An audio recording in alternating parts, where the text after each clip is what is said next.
There are times when some of you have had experiences with narcissists and you think, I've already had some frustrating circumstances with people before who had strong narcissistic tendencies, and here I am again with other individuals who are acting that way towards me.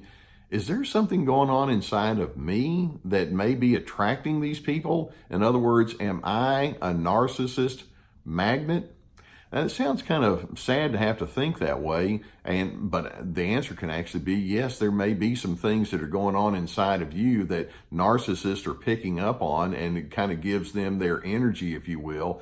And so I want to talk with you about 9 different things that you'll need to be aware of inside of yourself so that you're not that narcissist magnet. And we have to keep in mind that these are individuals who are master exploiters and manipulators. They have a sense of entitlement. And so they're picking up on all sorts of little cues from you that you may not even be aware of. And so with that heightened sense of awareness, you can keep yourself from getting pulled all the way in and not become a magnet for their manipulations. By the way, before we get too far, I want you to notice behind me, Gus is asleep. So we'll see if we can keep our noise level down so we don't wake him up during the course of the presentation here. So I want you to be in thinking, what might be going on inside of you that the narcissist is going to pick up on that you need to be aware of so that you're not a magnet that fills their supply. So let me throw some thoughts out at you. Number one, the thing I want you to concentrate on. It could be that you think too much like a normal person when you're in the presence of the narcissist. Now you may think, well, I think too much like a normal person. Is that a bad thing? Well, normal people are trustworthy. Normal people can show loyalty and they can be conscientious. That's part of their healthiness. And so the problem you can have is you can begin thinking, because I'm that way, I'm just assuming that that individual in front of me will be that way too. One of the things we know about narcissists is they're watching and picking up on what they consider to be your sensitive areas, and then they'll jump in and they'll take actually your best ingredients and work it to their advantage. So if you are that loyal person, if you are trustworthy, then they'll work in such a way to make you think that they feel that way in reverse when in fact they don't. So you need to watch for that. And one of the biggest things is take your time as you develop your sense of closeness, and don't make assumptions because you can't afford to do so. That's your normal thinking that can run away with you, and they can appear normal for a while, but just let time really show you what you're up against. Or a second thing, it could be that you're too willing to receive that narcissist's flattering comments. Many times these individuals can come at you and say all sorts of nice things, particularly if they want something from you. And again, this can be inside of a romantic relationship or a living situation, marriage. It can be in extended family or business or friendships. And they can say all sorts of things about how wonderful you are and how you do things so terrific. And then if you're over there thinking, oh, this is food for my soul, or I've been so thirsty for something like this, and it might be that you have a neediness that it seems to fill at the time, and the narcissist is over there thinking, yeah, I'm going to go ahead and let you think that I'm into that with you, and then as time goes on, you're going to see the rest of my skill set, which is going to be a whole lot more dark, and so you need to be careful that their flattery is not too over attractive to you. Or a third thing that you'll need to be careful about inside yourself, and that is sometimes you might give more weight to shallow ingredients in a relationship. For example, I've heard people talk about getting attracted to someone and they'll say something like, that person is such a funny individual, or they're so good looking, or I can tell they make a nice amount of money, so they seem to be doing okay there, or they just seem to be so nice to people in public. And those are good characteristics. I'm not saying anything negative about that, except that doesn't necessarily show you what's down at the heart of the person. And so narcissists are going to be slow in truly revealing what their deeper values are and principles that they stand upon, because that tends not to be well conceived, but they will show you the good stuff on the surface, but make sure that you're not just an on the surface kind of an individual when you're engaging with them. Another thing that you need to be aware of within yourself, And that is, it could be that you have a history of having been habituated to narcissists.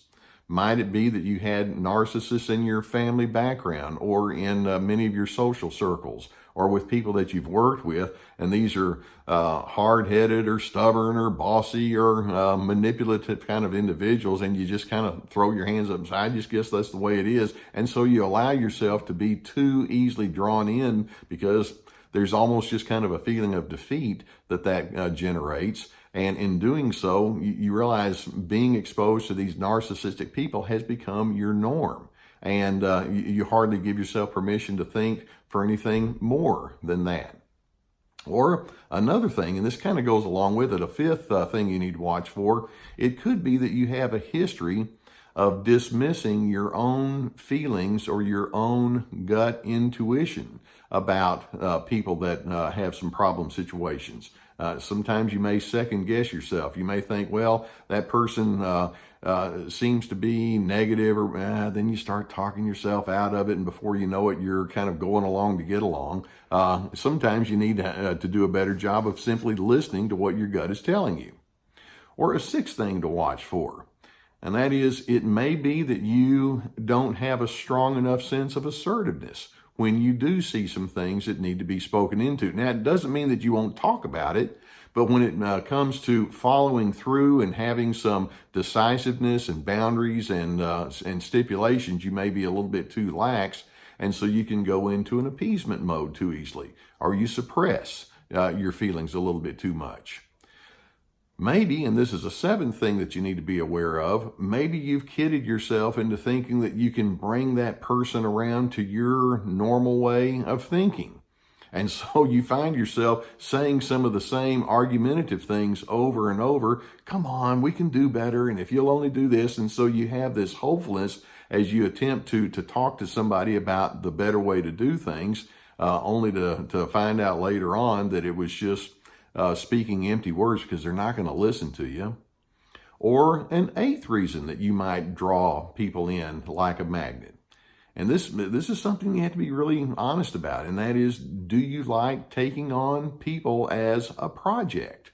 You know, it may be that you'll think, well, I know this individual has some flaws, or there's some things over there that need to be different, but I know I can help them. And so you kind of jump on that white horse and you're going to play the role of the hero. And typically, my belief in those kind of situations is the more negative person is going to drag you down rather than you pulling them up. It's kind of sad to put it that way. But if a person it seems to be someone that needs to be fixed, don't think that you're going to be the one that's going to do it. Or then number 9, and I'm going to just kind of throw this in as kind of a broad general thought, and that is, if you find yourself being too available to the narcissist, it could be that you're struggling in general with low self-esteem. Sometimes you may wonder, well, am I really a reasonable enough person, or do I have a right to say these things? Or if somebody criticizes me, maybe it's more true than I really want to admit. And so you buy into the insecure messages that may be coming your way. Now, I say all these things because I want you to be aware of the fact that there are times indeed when that narcissist is just watching for characteristics like what I've just described, thinking, there's somebody I can move in on.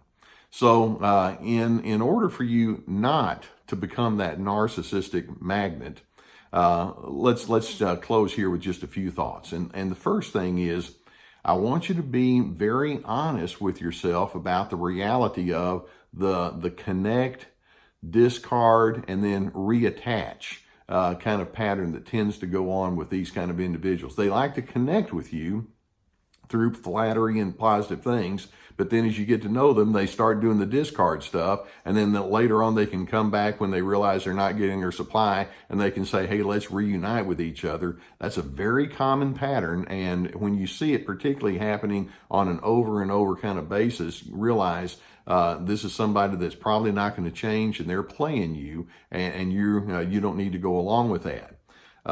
In addition, there's one other really huge thing that I want you to hold on to, and that is be slow to commit.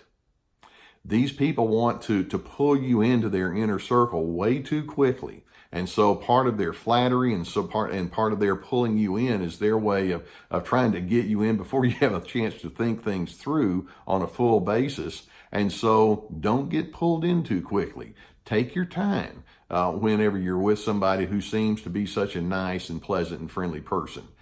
In dating, as an example, I try to follow the 2-year rule. If you've got a situation that looks like it's going to go to a really solid long-term situation, give yourself a couple of years just to think it through and watch it through and engage with that person without having to make the all the way kind of commitment. Let time show you what you're dealing with.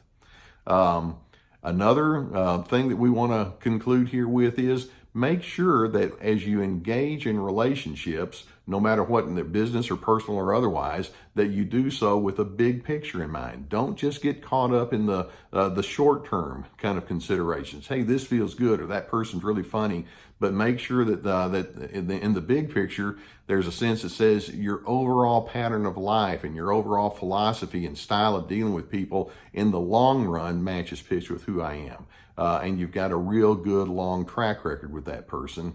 And then finally, make sure that you listen to other people. There are many times when a narcissistic individual may pull you in, and you may have a friend or a confidant that may say something like, "You seem to have changed," or "That person seems to have an impact on you that I'm not comfortable with." Listen to what other folks have to say.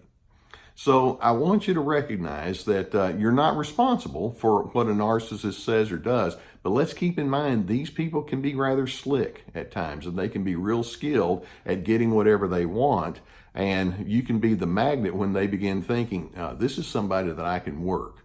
Don't let them work you.